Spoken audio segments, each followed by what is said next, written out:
Let's take a look at some of the ethical issues relating to intellectual property. Let's take a look at some of the ethical issues that have cropped up specifically with the advent of information technology.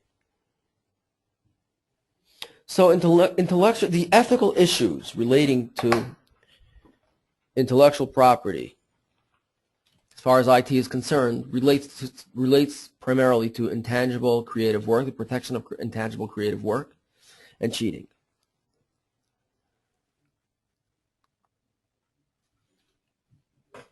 Let's take a look at these individually in more detail. Okay, first of all, the legislative history of intellectual property is, in 1997 we had the No Electronic Theft Act. There's the Fair Use Doctrine, the Copyright Act of 1976. There's the Sonny Bono Copyright Term Extension Act. And there's a Digital Millennium Copyright Act. Okay, these are four federal acts that sort of protect copyrighted material. Again, we have the No Electronic Theft Act, we have the Fair Use Doctrine, we have the Sonny Bono Copyright Term Extension, and we have the Digital Millennium Copyright Act. These are the four acts that sort of protect copyrighted material.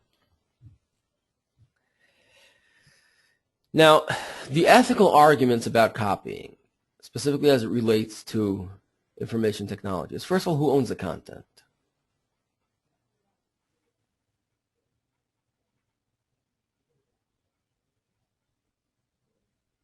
Next, what are the rights of the owner of the media?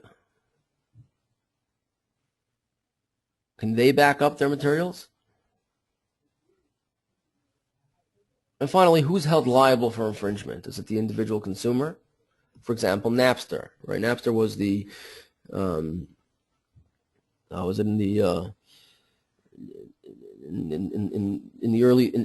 roughly around 2000. Napster was a big peer-to-peer music provider. That's where that's where you can download all the music for free.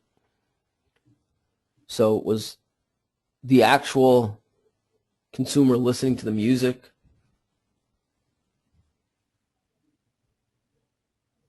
held liable for patent infringement? How about maybe the internet service provider? What are the rights of businesses and universities?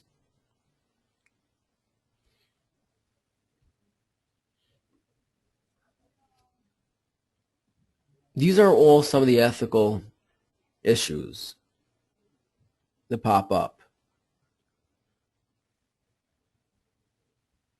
relating to intellectual property since the advent of information technology. Again, who owns the content? What are the rights of the owner of the media? Can they back up their material? And who should be held liable for infringement? Would it be the individual consumer? Would it be the internet service provider? And what are the rights of businesses, universities?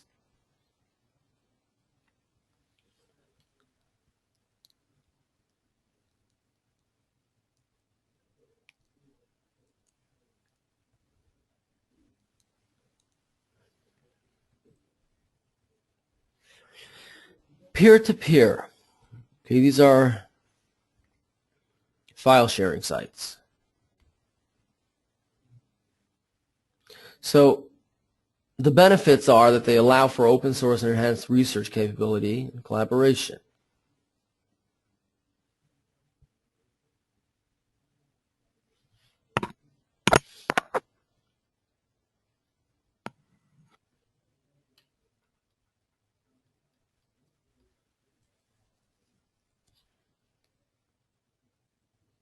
Peer-to-peer would have been sites like Napster, would have been sites like BeerShare,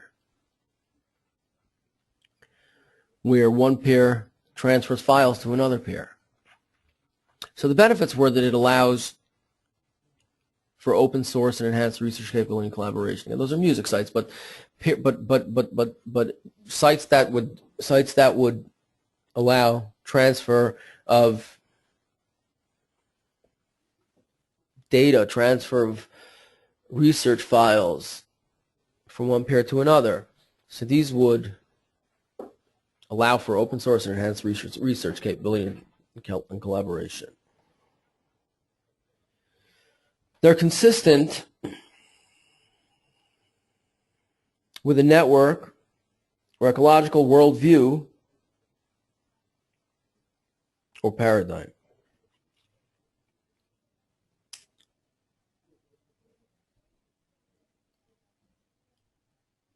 But the downside of peer-to-peer websites is copyright infringement.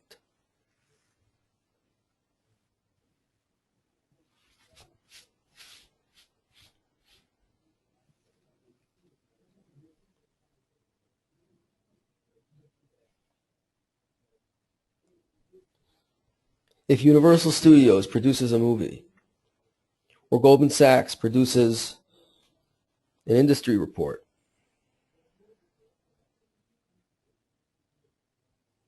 assuming that they'd hold the copyrights,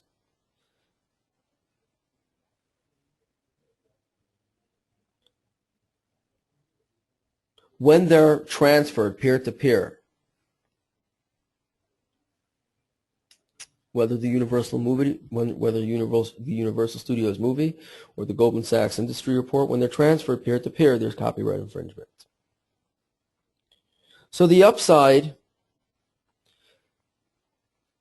is enhanced collaborative efforts and enhanced research capability, right? We have a Goldman Sachs industry report. We know we can take that information and base our own decisions off that.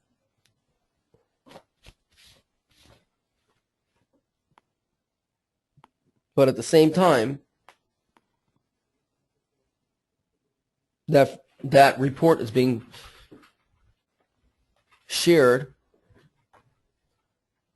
That report is being transferred by people who don't hold the rights to it. So although on one side there's enhanced research capability and collaboration, on the other side there's copyright infringement. Next, let's take a look at cybercrime.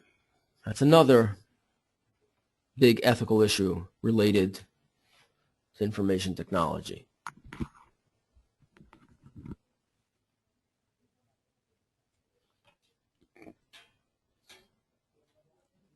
So cybercrime includes exploitation of minors,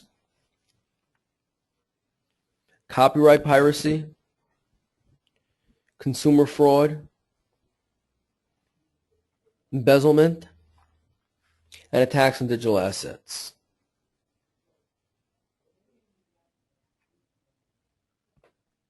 The attacks may be for identity theft or change identity,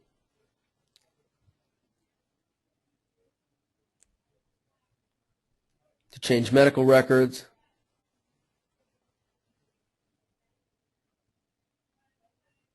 these are actual circumstances that have occurred. Identities were stolen. A programmer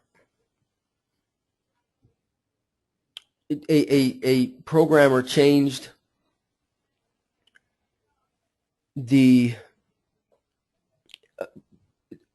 identity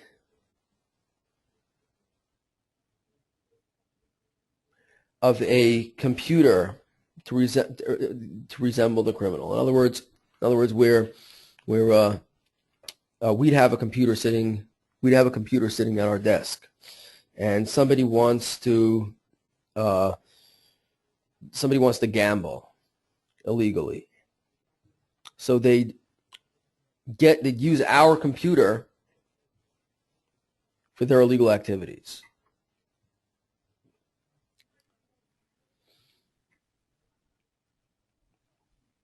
Medical records have been changed. The records of an investigator have been totally wiped out. So these are some of the more common forms of cybercrime. Exploitation of minors. There's copyright piracy. There's consumer fraud. There's embezzlement. There are attacks on digital assets. These are some of the more specific ethical issues that relate to information technology overall.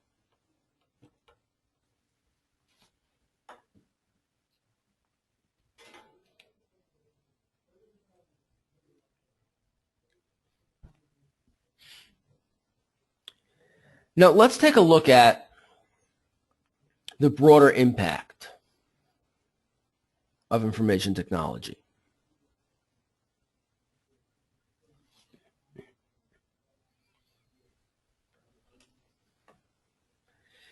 There are, there are two very strong sides to the coin. If information technology is good, if information technology is bad. Let's take a look at computers and community. So the cons, or the con side of the coin, would be reduces face-to-face gathering,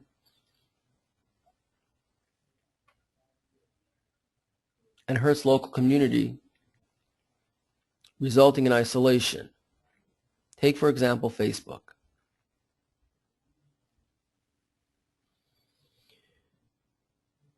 Take, for example, Second Life. These are social worlds that are completely virtual.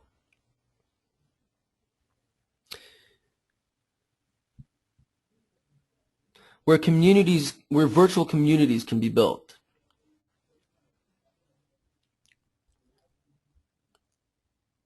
Virtual friendships, virtual relationships, virtual careers, all these can be built with the advent of information technology.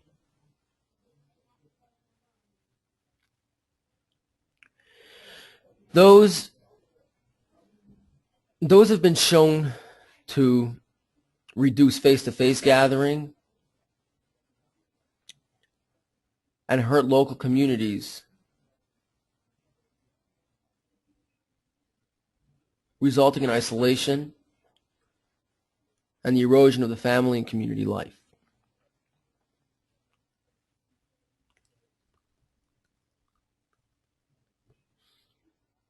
Robert Putnam, also on the con side of information technology, has used the number of clubs that people join as an indicator.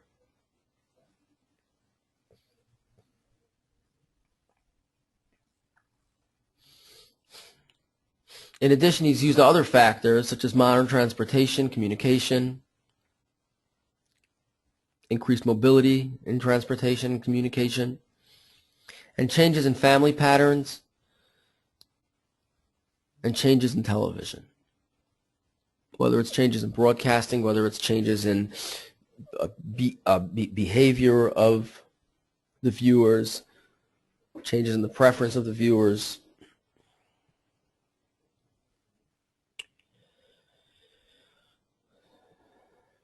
Another point on the con side is addiction to computers and TV.